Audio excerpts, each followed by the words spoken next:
So your story, I mean, one of the things that blows me away about this, how disciplined you were. Oh, yeah, that was honestly, I think the biggest thing for my success has been the bankroll management, money management side of it. You know, I kind of came in, my first month is like a lot of people's first months. I had ideas on like how I could use what I just learned in the course to add value to the group. I had ideas on, you know, different things that I see in sporting events that I could make that work, make those strategies work with, and they weren't working for me. That's where I was losing my money. I'd make my money on the bets pace called, and then I'd go and try my own stuff and lose my money there. But I was really consistent with keeping my bets really small, especially on anything I was trying. It's like, okay, if I'm going to test it out, I'm testing with like $1 bets, and then I'll use my unit price on what pace calls. And then as I started learning like what bets were really working and what, you know, like for example, like our TDTO strategy, I would bet a pretty small amount on drives. And if I ended up losing a bit, it wasn't much. And then we get to those like, okay, now is like a really confident bet where you can really dive in and hammer it home. I'd go a little bit bigger there and just made sure that I was managing my risk at all times. You know, Adam, you talk about this all the time. It's as much, if not more, about managing risk than it is about the opportunities. Oh, it's everything. It's everything. Managing risk, and it's everything here, right? I mean, we talk about the 10-to-1 on a 6-sided dice, right? Like if you can't understand that concept, you need to go back and understand that concept. And this concept is really simple. If I gave you the chance to wager on the result of a 6-sided dice and I gave you 10-to-1, would you take that bet? The correct answer to that is yes, but only if I can take it as many times as humanly possible, right? Because you're going to lose 5 out of 6 times on average on that. But the times that you win will pay you more than the 5 you lost. Because if you should only get 6-to-1 on that, you're getting 10-to-1. That is what inplayLIVE is. It is constantly finding you a better projected rate of return than you should get for the risk that you're taking. That's it. That's all this is. Yeah. Colter, you talk about the curriculum. I mean, if you watch the curriculum like Ray's kids watch Disney movies, like they're wearing out the DVDs. How many times have you gone through the curriculum, and how many times do you use it for a tune-up? Like it's countless, right? I wouldn't say it's countless. Like when I started, I watched it twice before I started. I think that was, I don't know if Pacer maybe talks about it in the group early on, or if it was Ray that told me. He's like, watch it twice before you get started. So that's how I handled it. And then after my first month, I just felt like, you know, there was things I wasn't grasping. So I went through and did it again.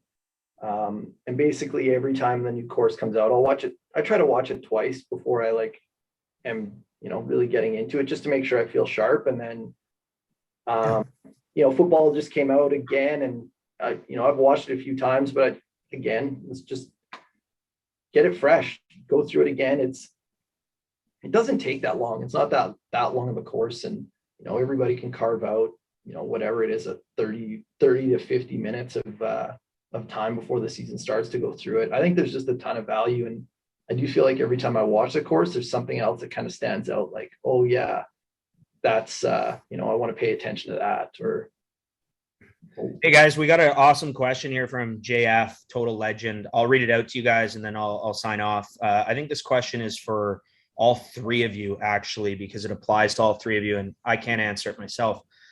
So what's the best way to perform and make a lot of money with 3 kids and a wife at a house who want to be with you on the weekend? So what's the best way to perform and make money with 3 kids and a wife who all want to be with you on the weekend? What's the strategy you use, Colter? Yeah, this is tough. So for when I first joined, I basically had a conversation with my partner. It's like, hey, I'm going to dedicate my Sundays to this. Saturdays, family day, and then during the week, you know, during the nights, I'll do my best to help out. And it was just a lot of open transparency and working together. As it's grown, it's it's continued transparency. It's continued, like, the fact that she has seen some of the success that we've had helps. Like, she's now at a point where she quit her job and she's staying at home because of the income that we're bringing in from this. And that definitely helps her to get behind it. But I think it's a lot of transparency. Pacer talks about this. You've got to find time for your family. So like last night, for example, I didn't open the chat. Yesterday, didn't open the pro chat, didn't look at the primer. Yesterday was my day off, go to work, do family stuff after. We had date night last night, and just maintaining that, you've got to have that work-life balance. It's very easy to fall into that trap of you're gambling or betting all the time. And if you can't find that balance, your family's not going to. Yeah, definitely.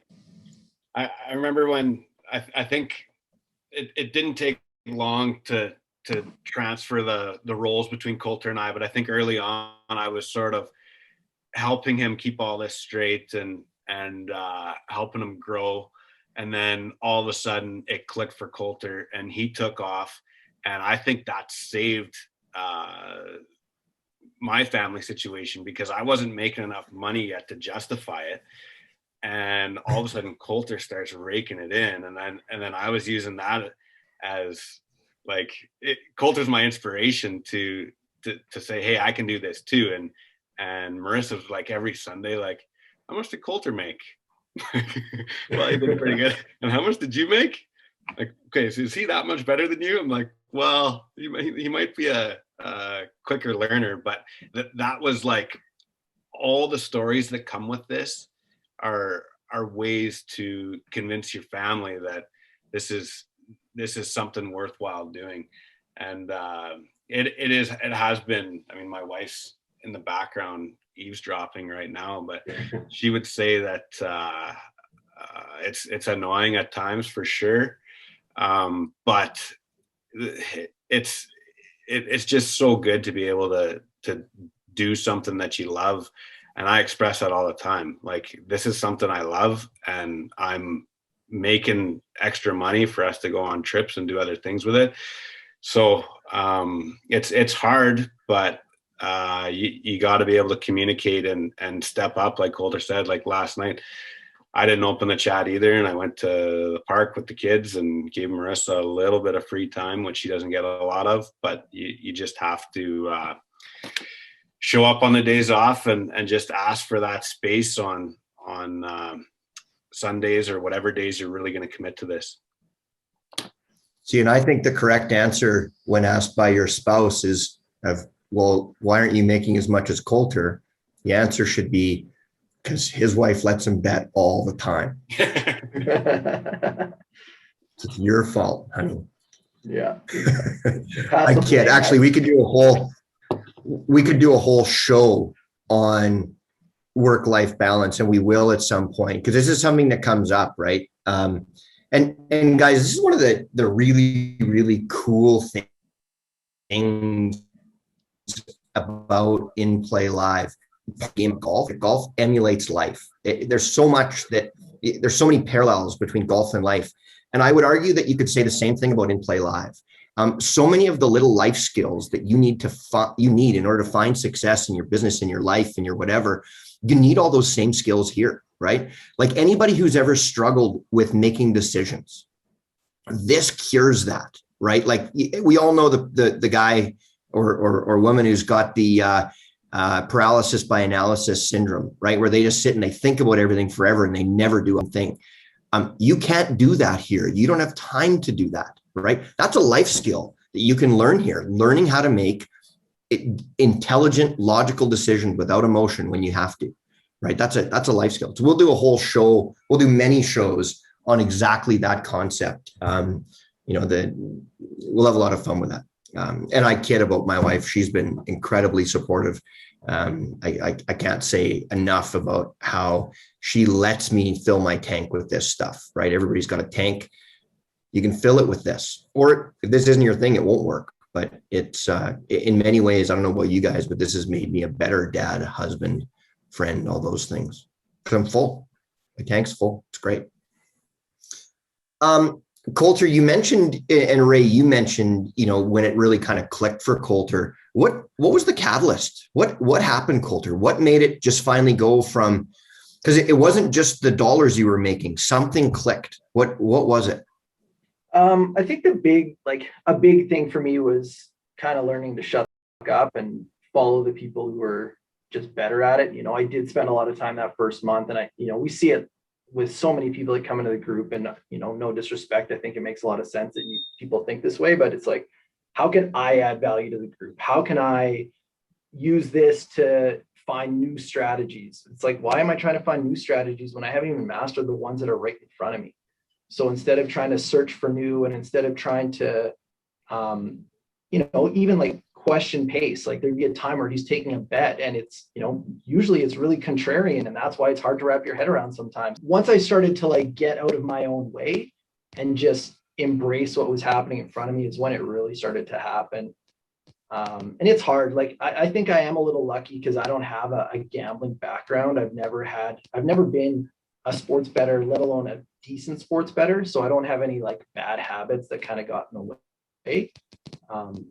So yeah. Hey guys, we've got a whole bunch of questions coming in here, Adam. So do you have anything else? Let's get to them before we go to those. Or questions?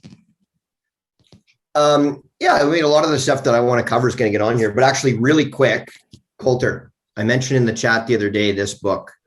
Talk about this book, why you love it, just really high level, and how does it apply to this? Yeah, you bet. And the book, for those who can't see, the book is called Mindset by Carol Dweck. You can see how worn this one is. Read the book, you guys. A long time since I've read this book, but it's a fantastic book. I think ultimately it's just about, you got to go into things having the proper mindset. You got to go into things being like, you look at everything as a learning opportunity. When something goes wrong, that's not a failure. That's a learning opportunity. That's an opportunity for growth.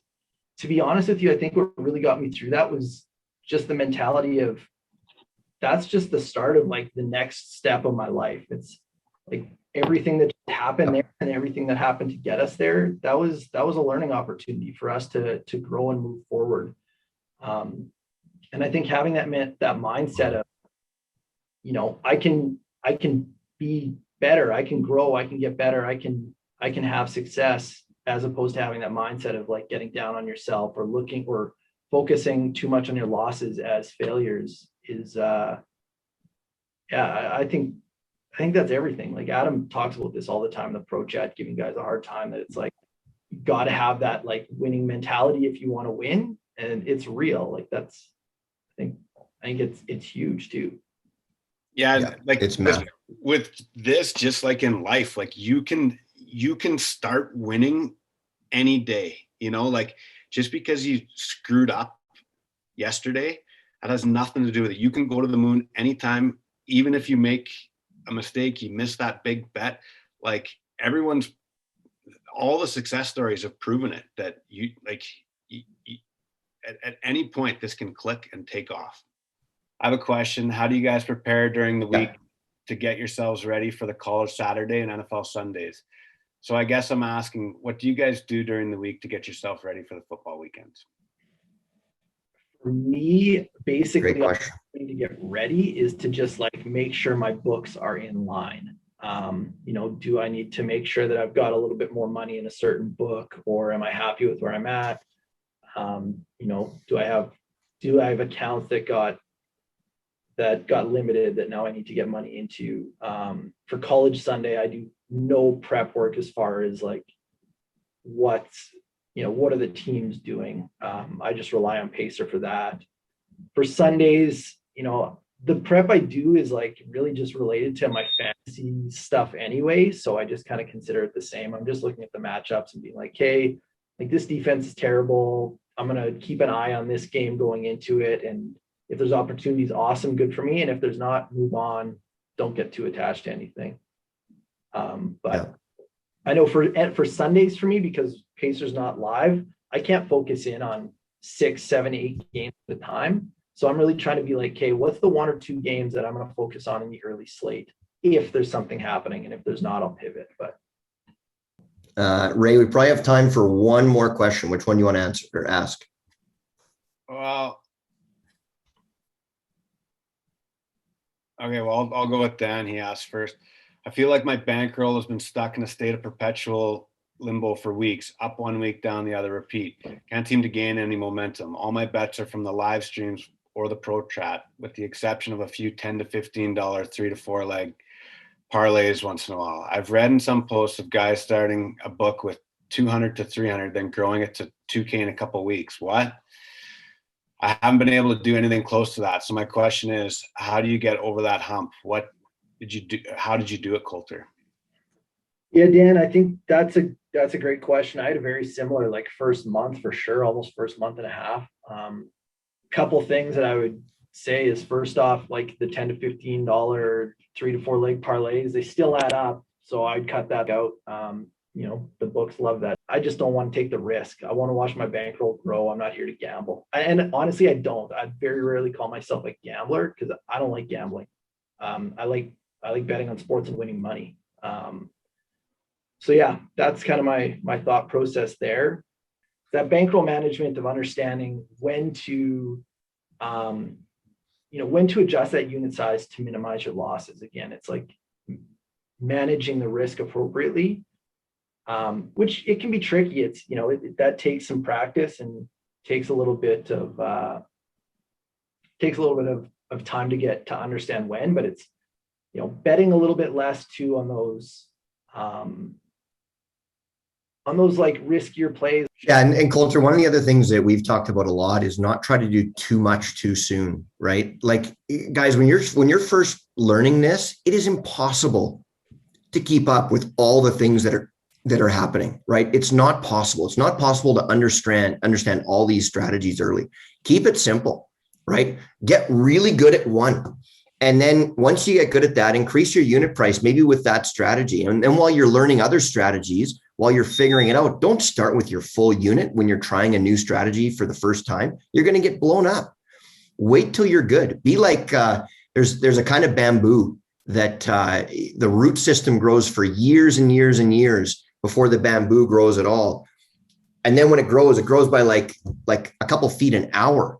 So what happened? Everybody looks at the bamboo and you go, I can't believe how fast it grew, but you don't see the 5 or 6 years of developing the roots that happened before that. That's what you got to do here. You got to build your base and build your roots and keep it simple. And if you do that, you'll go.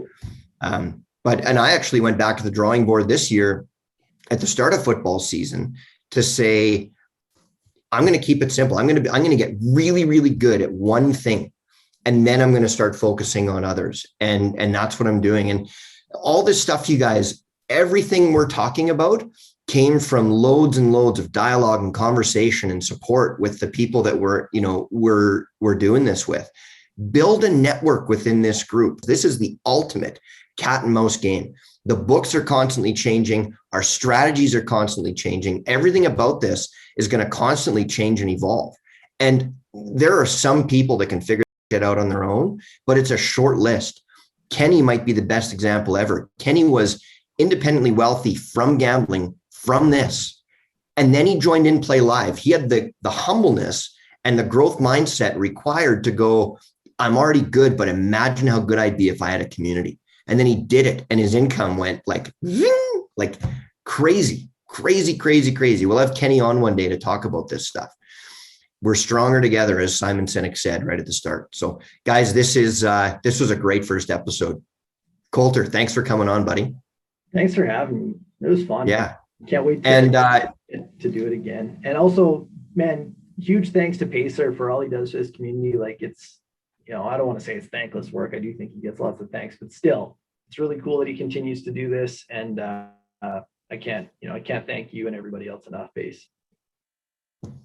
Yeah, I'd echo that. This, I've said it a number of times, but COVID creates some pretty interesting opportunities and putting us all together. Like, I don't know that this thing would have done what it did if it wasn't for COVID, frankly.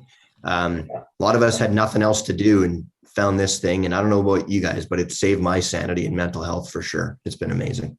And I feel like I've made so many lifelong friends that I never would have made if it weren't for a global pandemic and B, this group. So yeah.